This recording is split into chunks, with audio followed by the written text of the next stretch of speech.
This is your puzzle rating on chess.com. And this is your true rating in a game. You keep solving hundreds of puzzles every day, but your rating doesn't move, stays flat, or decreases. And you decide to quit chess a few days and come back later without understanding the real reason this happens. And that's why today my mission is to show you 3 positions. And we're gonna try to understand together the reasons why you cannot apply everything you learn solving puzzles in actual games. In this position, black is going this way, and it's black to play. You're playing with white, and your friend plays h2, and you see that you can't get closer with the king. The rook cannot get closer as well. How do you stop this pawn from becoming a queen on the next move? If I ask you this in a puzzle, you're gonna start thinking about it and analyzing every move. What do you do in games? You give a check, the only possible check. This guy is gonna move, and now you realize that there is no possible check. Not like this, and not like this. Your friend is just gonna queen on the next move, and you just resign in this game. But in a puzzle, because you can take the moves back, you keep thinking. So I would say the first problem is that you played this move, especially checks, way too fast. Giving a check in a way is like sending the ball on the other side of the field and saying, just, you know what, just score for me.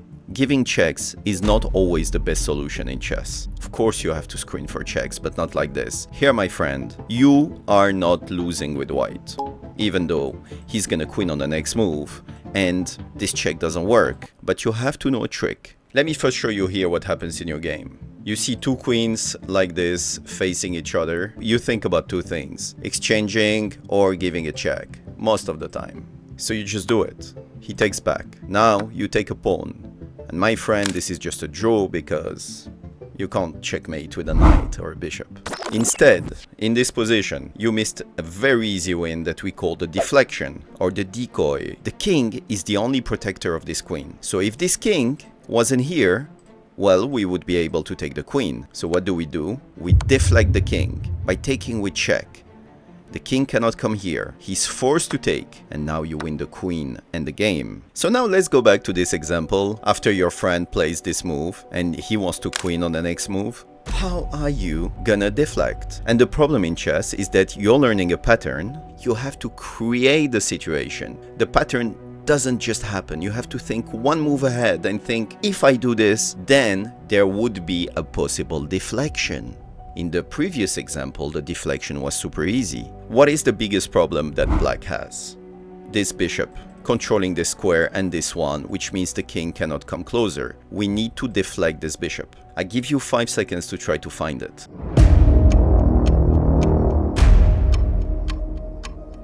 I hope you found that the only way to deflect this bishop is by this amazing rook sacrifice. If the king takes, now you created a situation that is called a deflection. Now you can give this check.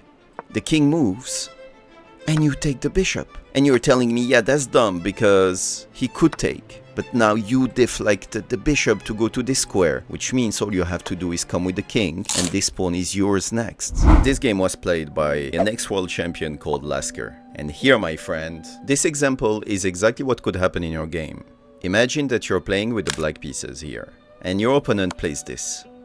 He sacrifices the rook, and you take, and then he takes the pawn, telling you this pawn is totally unstoppable. And most of you here, you either resign right there, thinking you're totally doomed, or you start giving checks. So you go like this, he goes up, and then he comes here, you give another check, he comes here, and now you think, my goodness, I do not have any other check.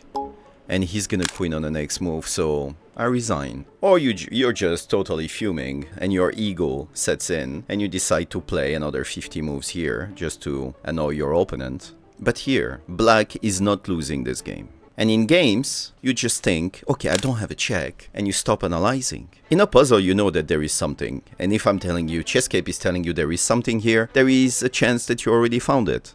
Or you will. But in game, you don't know this. What does that mean? You have to be curious. You have to be a fighter. You don't have to give up. You have to use every possible resources that you have to increase your rating and win. If you're a Chesscape subscriber, there is a chance that you found already the winning move here. What is the biggest issue in black's position here? And this is the question that you should ask yourself. This pawn. because if the king could come here, he would stop this pawn. But this king is stuck. But we don't have time to actually push it, because he would push the pawn. What do? We go with this amazing rook sacrifice. The king takes. You force the king to this square for a reason. Is that there is a check. The king takes, and now the king comes here. And now all you have to do is just push these two pawns to become a queen. Exactly like this. Because they are simply totally unstoppable. And you win with black instead of resigning. In an actual game, you resign. In a puzzle, you find it. That's why you have such elo difference. Here, this pawn is going this way. You're up in exchange with white. But you know how many times you totally mess up this endgame in actual games? He's gonna attack this pawn with his knight. Because you don't take more than 5 seconds to calculate, because your biggest enemy, you think, is not your opponent but the clock. In your head, you think, this rook could protect the pawn. But if I put the rook here, the bishop can come here. And now I see this diagonal with a possible discovery. So you simply discount this move straight away, thinking, after this, he's gonna have something. So I just don't calculate it. Because whenever you find a reason to not calculate in chess, you take it. So you come back to the most straightforward move, because there is no way to defend this pawn other than this move. So what do? You push it, attacking the bishop. And here, my friend, you went from a winning position to a draw. It's hard to believe, but he just moves the bishop, you give a check, he comes up with the king, the rook goes there, and the bishop takes the pawn. And my friend, you're not gonna win this unless your opponent blunders 32 times. This was totally winning. After this move, in a puzzle solving situations, you would be like, let me actually calculate this move. He's gonna put the bishop here, yes, but wait a second. Maybe there is this move. I don't have to move the rook. How about I pin him instead? And now the bishop cannot take the rook. But you're gonna tell me, yeah, but he can take, because now the rook is totally pinned. So the rook cannot take the knight. This one is not easy, and that's another reason why you have to solve puzzles, because you need to see the patterns and understand them, and then they stay in your mind. Yes, you cannot take the knight. This one seems totally lost. You have an amazing move here. Try to find it.